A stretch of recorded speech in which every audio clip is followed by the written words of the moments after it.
ನಮಸ್ತೆ. ನಾನು ರಮೇಶ್ ಹೆಗಡೆ ಅಂತ, Machanahalli industry association president.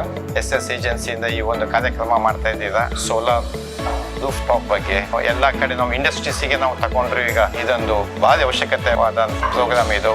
Central government ಇದಕ್ಕೆ ಭಾರಿ ಒಂದು ಉತ್ತೇಜನ ಕೊಡ್ತಾ ಇದ್ದಾರೆ. ಈಗಿನ ಭಾರಿ ಜನಕ್ಕೂ ಅನುಕೂಲ ಆಗಂತ ಒಂದು ಕಾರ್ಯಕ್ರಮ ಇದು. ಭಾರತ ಸರ್ಕಾರದ PM ಸೂರ್ಯಘರ್ ಯೋಜನೆಯು ಈಗ ಸದ್ಯ ಜಾರಿಯಲ್ಲಿದ್ದು, ನಾವು ಟಾಟಾ ಪವರ್ ಸೋಲಾರ್ನ ಅಧಿಕೃತ ಡೀಲರ್ ಆಗಿ ಇವತ್ತು ದೇಶದಾದ್ಯಂತ ಈ PM ಸೂರ್ಯಘರ್ ಯೋಜನೆಯನ್ನು ಅನುಷ್ಠಾನ ಮಾಡಲಿಕ್ಕೆ ಇದೊಂದು ರಾಷ್ಟ್ರೀಯ ಕಾರ್ಯಕ್ರಮವನ್ನಾಗಿ ನಡೆಸ್ತಾ ಇದ್ದೇವೆ. ಹಾಗೂ ಟಾಟಾ ಪವರ್ ಸೋಲಾರ್ ಈಗ ಅಥರೈಸ್ಡ್ ಎಂಪೆನಲ್ಡ್ ವೆಂಡರ್ ಆಗಿ ಎಲ್ಲ ಮೆಸ್ಕಾಮ್ನ ಅಲ್ಲಿಯೂ ಸಹ ಸರ್ವಿಸನ್ನು ಕೊಡ್ತಾ ಇದ್ದೇವೆ. ಎಲೆಕ್ಟ್ರಿಸಿಟಿ ಎನರ್ಜಿ ಬೇಕಂದ್ರೆ ಒಂದೇ ವಿಂಡ್ ಎನರ್ಜಿ, ಇಲ್ಲ ಅಂದರೆ ಸೋಲಾರ್ ಎನರ್ಜಿ, ಅದು ಬಿಟ್ಟು ಬೇರೆ ಆಪ್ಷನ್ ಇಲ್ಲ. ಹಾಗಾಗಿ ಸೋಲಾರ್ ಎನರ್ಜಿ ಇತ್ತೀಚಿನ ದಿನಗಳಲ್ಲಿ ಭಾಳ ಫೆಮಿಲಿಯರ್ ಆಗ್ತಿದೆ. ಇದು ಇನ್ನೂ ಫೆಮಿಲಿಯರ್ ಆಗಬೇಕು. ನ್ಯಾಚುರಲ್ ಎನರ್ಜಿ ಏನಿದೆ ಅದನ್ನು ಸದುಪಯೋಗ ಪಡಿಸಬೇಕು ಅಂತ ನಾನು ಈ ಸಂದರ್ಭದಲ್ಲಿ ಹೇಳಕ್ಕೆ ಇಷ್ಟಪಡ್ತೀನಿ. ಸೋಲಾರ್ ಉಪಕರಣಗಳನ್ನು ಜನರಿಗೆ ಮುಗಿಸುವಂತ ಒಂದು ಪ್ರಯತ್ನ ಮಾಡುವ ಅಂತೇಳಿ ನಾವು ಒಂದು ಸಂಸ್ಥೆ ಸ್ಟಾರ್ಟ್ ಮಾಡಬೇಕಾದ್ರೆ ಪ್ರತಿಯೊಂದು ಸಣ್ಣ ಪ್ರಮಾಣದಲ್ಲಿ ಸ್ಟಾರ್ಟ್ ಆಗುತ್ತೆ. ಪ್ರತಿಯೊಂದು ಯಾವುದೇ ವಿಷಯ ಆಗಲಿ ಸಣ್ಣ ಪ್ರಮಾಣ ಒಂದು ಹಾಗೆ ಕಟ್ಟಬೇಕು ಅಂತ ಎಷ್ಟೋ ಸಾವಿರಾರು ಎಕರೆಗಳು ನಾಶ ಆಗ್ತವೆ, ಭೂಮಿ ನಾಶ ಆಗ್ತದೆ, ಪರಿಸರ ನಾಶ ಆಗ್ತದೆ. ಕೋಲ್ ತಗೊಂಡ್ರೆ ಕೋಲಿಂದ ಮೈನಿಂಗ್ ಮಾಡ್ತೀವಿ.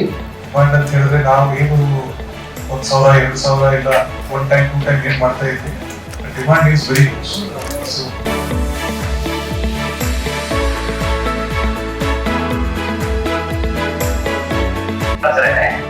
ಆಕ್ಚುಲಿ ಇದೊಂದು ತುಂಬಾ ಕಾಂಪ್ಯಾಕ್ಟ್ ಸರ್ವಿಸ್.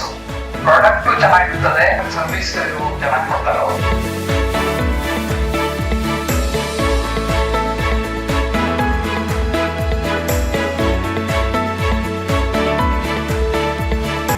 ನಮ್ಮಲ್ಲಿರಲಿ, ಎರಡಲ್ಲಿರಲಿ, ವಿಂಡಿರಲಿ ತುಂಬ ದುಬಾರಿ ಆಗ್ತಾ ಇದೆ. ಈಗೆಲ್ಲ ಗೊತ್ತಿರಬೇಕು, 1 ವರ್ಷದಿಂದ ಹೆಚ್ಚು ಕಡಿಮೆ 40% 60% ಪವರ್ ಕಾಸ್ಟ್ ಜಾಸ್ತಿ ಆಗಿದೆ.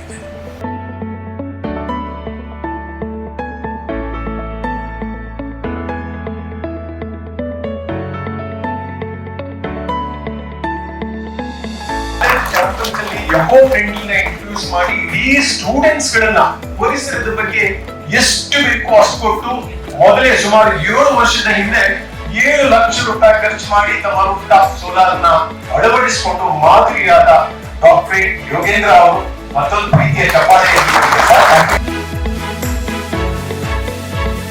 Regional Head of Union Bank,